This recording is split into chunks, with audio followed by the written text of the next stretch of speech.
انسان کی زندگی کی زیادہ تگ و تاز اور انسانی تردد یہ ہے کہ میری دنیا سنور جائے، اور وہ دنیا کو سنوارنے کے لیے بہت زیادہ محنت کرتا ہے۔ اور جتنے بھی طبقات انسانی ہیں وہ کسی بھی روپ میں ہوں، آپ دیکھ لیں سب کی کوشش اور کاوش یہ ہوگی کہ میری دنیا سنور جائے۔ صبح سے لے کر شام تک اگر 24 گھنٹے ہیں تو اس میں 18 گھنٹے تک لوگ کام کرتے ہیں، اور ان کی زیادہ کوشش اور جد و جہد یہ ہوتی ہے کہ مجھے مالی آسودگی ہو جائے، مجھے اچھا گھر مل جائے، میری اولاد کے لیے کوئی ترکہ جو ہے وہ میری طرف سے جمع ہو جائے اور میری اولاد بعد میں آسودہ ہو۔ ہماری زندگی جو ہے وہ اس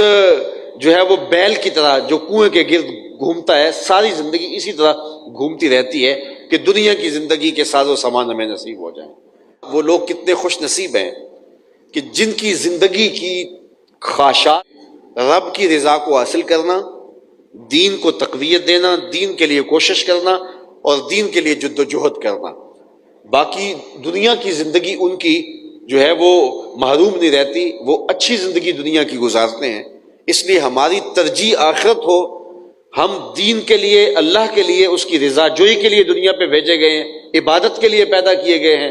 ہم انسانی ہمدردی کے لیے پیدا کیے گئے ہیں، لیکن ہم نے اپنا وہ وظیفہ اپنے ذمے لازم کر لیا جو اللہ کا وعدہ ہے۔ وَمَا مِن دَابَّةٍ فِي الْأَرْضِ إِلَّا عَلَى اللَّهِ رِزْقُهَا، زمین پہ چلنے رینگنے والی کوئی چیز نہیں جس کا رزق اللہ کے ذمہ کرم پہ نہ ہو، لیکن ہم اپنی ساری کاوشیں اور ساری صلاحیتیں، ساری جد و جہد، بڑے بڑے ذہین فتین سمجھدار لوگ وہ ساری کوششیں اس پہ صرف کر دیتے ہیں کہ پیسہ کیسے کمانا ہے، دولت کیسے کمانی ہے، مال کیسے جمع کرنا ہے اور کس طرح امیر بننا ہے۔ تو ساری زندگی کی قیمتی صلاحیت اس پہ صرف ہو جاتی ہے، جبکہ ہماری قد و کاوش یہ ہونی چاہیے کہ ہم اپنی آخرت کے لیے سوچیں۔ چونکہ انسان فطری طور پہ جو ہے وہ بے صبرہ ہے اور اسے اطمینان نہیں ہوتا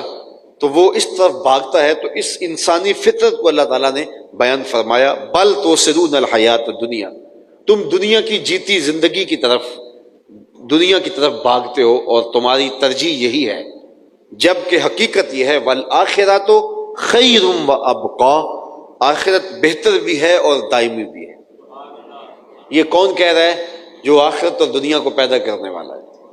ہمارا جب پختہ اور واثق یقین ہے کہ ہم یہ کتاب اللہ ہے، اللہ کی پاکیزہ کتاب ہے اور جو کہتی ہے سچ کہتی ہے، تو ہمیں پھر ان آیات پہ زیادہ غور کرنا چاہیے اور اپنی ترجیحات آخرت کے لیے جو ہے وہ متعین کرنی چاہیے۔ دنیا کی زندگی کے لیے ہم کوشش ضرور کریں، ہمیں منع نہیں کیا گیا، ہمیں رزق کمانے کی تلقین کی گئی ہے، لیکن ہماری زندگی آخرت کے لیے گزرے۔ تو اللہ تعالیٰ فرماتا ہے والآخرۃ خیر وابقیٰ،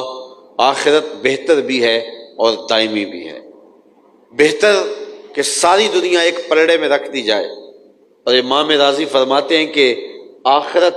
کی ٹھیکریاں بھی ایک پلڑے میں رکھ دی جائیں تو وہ ٹھیکریاں زیادہ وزنی اور قیمتی ہیں، اس لیے کہ وہ دائمی ہیں، عارضی نہیں ہیں، اور دنیا کی ساری دولتیں بھی ہوں تو وہ عارضی ہیں، مستقل نہیں۔ دوسری بات وَأَبْقَى، دنیا ہے ہی عارضی، بڑا جی لیں گے تو 100 سال جی لیں گے، اس سے بڑا عرصہ تو نہیں جی سکتے، چلو ہو سکتا ہے کوئی 120 سال تک چلا جائے، اور جو اتنی زندگی پا جائے 120 سال تک چلا جائے تو اس کا تو انٹرویو کرنے آ جاتے ہیں کہ آپ کی صحت کا راز کیا ہے۔ تو 100 سال 120 سال یہ بڑی زندگی ہے، یہ بڑی کسی کو مل گئی، اس میں بچپن کی غفلت کے ایام بھی نکالیں، جو سو کے وقت گزارا وہ بھی نکال دیں اور بڑھاپے کے دھکے بھی نکال دیں، چلو آپ سمجھ لیں کہ ساری زندگی خوشحالی تخت پہ بیٹھے گزری ہے، تو 120 سال زندگی ہے، اور حشر کا صرف ایک دن 5000 سال کا نہیں، 500 سال کا نہیں، 50,000 سال کا ہے، 50,000 سال کا ایک دن ہے، اور یہ ساری زندگی 100 سال کی، 70 سال کی، 80 سال کی، 120 سال کی لگا لیں، اور وہ صرف ایک دن 50,000 سال کا صرف ایک دن، اور اس کے بعد موت کو موت آ گئی اور پھر نہ ختم ہونے والی زندگی۔